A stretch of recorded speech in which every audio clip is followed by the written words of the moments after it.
পবিত্র আরাফাতের দিন ইসলামের সবচেয়ে ফজিলতপূর্ণ ও মর্যাদাপূর্ণ দিনগুলোর একটি। জিলহজ মাসের ৯ তারিখে পালিত এই দিনকে ঘিরে রয়েছে ইতিহাস, রহমত, ক্ষমা আর মানবতার এক গভীর বার্তা। এই দিনে আরাফাত ময়দানে দাঁড়িয়ে রাসূল সাল্লাল্লাহু আলাইহি সাল্লাম দিয়েছিলেন তার ঐতিহাসিক বিদায় হজের ভাষণ। এই দিনেই নাজিল হয়েছিল ইসলাম পূর্ণাঙ্গ হওয়ার ঘোষণা। আর এই দিনকেই বলা হয় এমন এক সময় যখন লাখো মানুষের কান্না আর প্রার্থনায় ভরে ওঠে পুরো আকাশ। কিন্তু কেন এত মর্যাদা এই দিনের? কি ঘটেছিল আরাফার সেই ময়দানে যা আজও কোটি মুসলমানের হৃদয় নাড়িয়ে দেয়?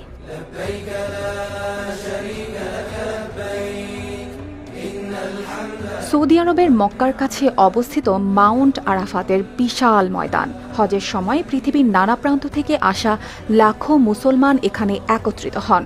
ইসলামে এমনকি বলা হয়েছে আল হাজ্জু আরাফাহ, অর্থাৎ হজই হল আরাফা।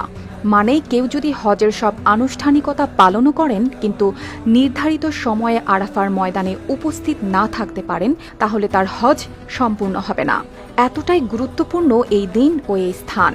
10 হিজরিতে মুহাম্মদ সাল্লাল্লাহু আলাইহি সাল্লাম তার জীবনের শেষ হজ পালন করেন। আর সেই হজেই আরাফার ময়দানে দাঁড়িয়ে দেন ইতিহাসের অন্যতম গুরুত্বপূর্ণ ভাষণ, বিদায় হজের ভাষণ। তিনি বলেছিলেন, কোনো আরবের ওপর অনারবের শ্রেষ্ঠত্ব নেই, আবার অনারবের ওপরও আরবের শ্রেষ্ঠত্ব নেই।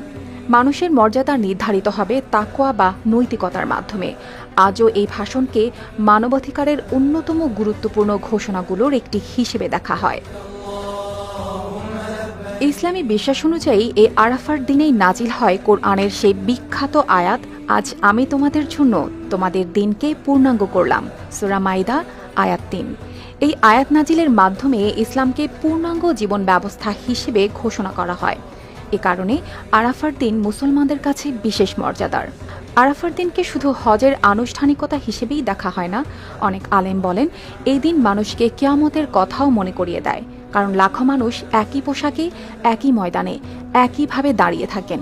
নেই ধনী গরিবের পার্থক্য, নেই ক্ষমতার অহংকার। আরাফার ময়দানে রয়েছে জাবাল আল রাহমা বা রহমতের পাহাড়।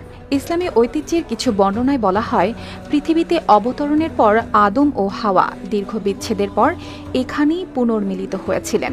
হাদিসে আরাফার দিনকে ক্ষমা ও দোয়া কবুলের দিন বলা হয়েছে। বিশ্বাস করা হয় এই দিনে আল্লাহ অসংখ্য মানুষের গুনাহ মাফ করেন। এ কারণেই আরাফার বিকেলে লাখো মানুষ কান্নায় ভেঙে পড়েন। কেউ অতীতের ভুলের জন্য ক্ষমা চান, কেউ নতুন জীবনের আশা করেন। যারা হজে যেতে পারেন না তারাও